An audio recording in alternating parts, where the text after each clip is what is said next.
कई सालों की स्टडी के बाद आखिरकार साइंसदानों ने पहली बार कायनात में एक व्हाइट होल को ढूंढ लिया है, जिसने साइंस की दुनिया में तहलका मचा दिया और ये साइंस की दुनिया को पूरी तरह से चेंज कर देगा। आखिर इसमें ऐसी कौन सी खास बात है? क्या सच में हम इसके जरिए किसी दूसरी कायनात में जा सकते हैं? क्या ये दूसरी कायनात में जाने का दरवाजा है? ये अमेजिंग इन्फॉर्मेशन आप जानोगे आज के इस वीडियो में, तो पूरी वीडियो वॉच कीजिएगा। और आप देख रहे हैं स्पेस वर्ल्ड। आपने ब्लैक होल के बारे में तो सुना होगा, जिसे कायनात का मॉन्स्टर कहा जाता है, जो किसी भी चीज को अपनी तरफ खींचकर निकल लेता है। लेकिन जो चीज ब्लैक होल के ऑपोजिट काम करती है, उसे व्हाइट होल कहते हैं। ये ब्लैक होल की तरह चीजों को निकलता नहीं है और ना ही ब्लैक होल की तरह खौफनाक है, लेकिन इसे अच्छी तरह से समझने के लिए हमें ब्लैक होल के बारे में पता होना चाहिए। ब्लैक होल कई साइज के होते हैं, लेकिन इनकी 3 मेन टाइप्स हैं। पहली टाइप है प्राइमोर्डियल ब्लैक होल। ये ब्लैक होल बहुत छोटे होते हैं। इनका साइज एक एटम के बराबर होता है, लेकिन इनका मास एक पहाड़ से भी ज्यादा होता है। इसके बाद है स्टेलर ब्लैक होल। ये कायनात में हर जगह पाए जाते हैं। इनका साइज तो हमारे सूरज से छोटा होता है, लेकिन इनका मास 20 सन से भी ज्यादा होता है। इनका डायमीटर 16 किलोमीटर होता है। डेंस मास की वजह से इनके पास बहुत ज्यादा ग्रेविटी होती है, जो किसी भी चीज को अपनी तरफ खींचती है। एक अंदाजे के मुताबिक हमारी कायनात में हजारों की तादाद में स्टेलर ब्लैक होल मौजूद हैं। इसके बाद आते हैं सुपर मैसिव ब्लैक होल्स। इनका मास 10 लाख सन के बराबर होता है और इनका डायमीटर हमारे सोलर सिस्टम जितना होता है। साइंसदानों का कहना है कि हर एक गैलेक्सी में सुपर मैसिव ब्लैक होल मौजूद होता है, जिसके गिर्द उस गैलेक्सी की हर चीज ऑर्बिट करती है। हमारी गैलेक्सी में जो ब्लैक होल है, उसका नाम सैजिटेरियस ए स्टार है। इसका मास 40 लाख सन के बराबर है और इसका डायमीटर हमारे सूरज के बराबर है।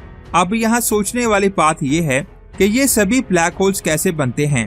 तो ये बात आप जान लें, primordial black hole big bang के फौरन बाद बने थे। स्टेलर ब्लैक होल तब बने थे जब किसी स्टार में सुपरनोवा एक्सप्लोजन हुआ था। उसके बाद उस स्टार में एक ब्लैक होल बनता है, जिसे स्टेलर ब्लैक होल कहते हैं। साइंसदानों का कहना है कि जब एक गैलेक्सी बनती है, तो उसी के साथ ही सुपर मैसिव ब्लैक होल भी बनता है। जितनी बड़ी गैलेक्सी होगी, उसके अंदर ब्लैक होल का साइज भी उतना बड़ा होगा। ये बात आप जान लें कि किसी भी ब्लैक होल को नहीं देखा जा सकता, क्योंकि ग्रेविटी की वजह से इसके अंदर से लाइट भी नहीं गुजर सकती।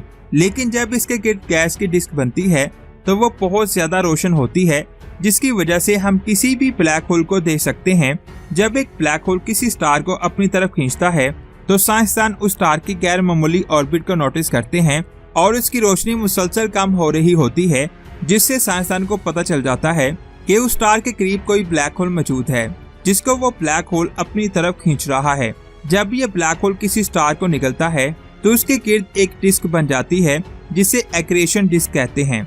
और फिर ये ब्लैक होल अपने अंदर से रेडिएशंस को खारिज करता है, जो स्पेस में कई लाइट ईयर दूर तक जाती है, जिसे साइंसदान आसानी से नोटिस करते हैं। और इसी रेडिएशंस की वजह से साइंसदान उस ब्लैक होल को मजीद स्टडी कर पाते हैं। अब यहाँ पर एक सवाल आता है कि क्या हमारा सूरज भी एक ब्लैक होल में कन्वर्ट हो जाएगा? नासा का कहना है कि हमारे सूरज के पास उतना मास नहीं है जिससे ये एक ब्लैक होल बन सके, लेकिन आज से 5.5 अरब साल बाद ये एक रेड जायंट में कन्वर्ट होगा। फिर इसमें सुपरनोवा एक्सप्लोजन होगा, जिससे ये एक नेबुला में कन्वर्ट होगा और फिर इसमें एक व्हाइट ड्वार्फ स्टार बनेगा। एक स्टडी के मुताबिक ये white dwarf star white holes में कन्वर्ट हो सकता है। व्हाइट होल्स ब्लैक होल्स के बिल्कुल ऑपोजिट होते हैं। ब्लैक होल चीजों को निगलते हैं, जबकि व्हाइट होल चीजों को अपने अंदर से बाहर निकालते हैं। मैंने पहले भी बताया है, जब ब्लैक होल में इवेंट हॉरिजॉन से गुजरकर चीज सिंगुलैरिटी तक जाती है, तो वो रेडिएशंस बनकर बाहर आ जाती है। असल में ये एक थ्योरी है जिस पर बहुत सारे साइंसदान यकीन रखते हैं और इसी थ्योरी को पूरी दुनिया में बताया गया है। लेकिन एक थ्योरी ये भी है कि ब्लैक होल के अंदर चीज जाती तो है, लेकिन स्पेस में कहीं दूर दूसरे सुराग से बाहर आ जाती है। ये दूसरा सुराग एक व्हाइट होल है, यानी जो चीज ब्लैक होल के अंदर जाती है, वो चीज व्हाइट होल से बाहर आ जाती है। सिंपल अल्फाज में वो चीज ब्लैक होल से दाखिल होकर स्पेस में कहीं दूर दूसरी जगह पर व्हाइट होल से बाहर निकलती है, जिसे दूसरी कायनात में जाने का दरवाजा भी कहा जा सकता है। इस थ्योरी पर बहुत कम लोग यकीन रखते हैं। एक थ्योरी और है जिस पर बहुत ज्यादा लोग यकीन रखते हैं और इसी थ्योरी की वजह से साइंसदान इस बात का पता लगाने में कामयाब हो पाए हैं कि हमारी कायनात में व्हाइट होल्स मौजूद होते हैं।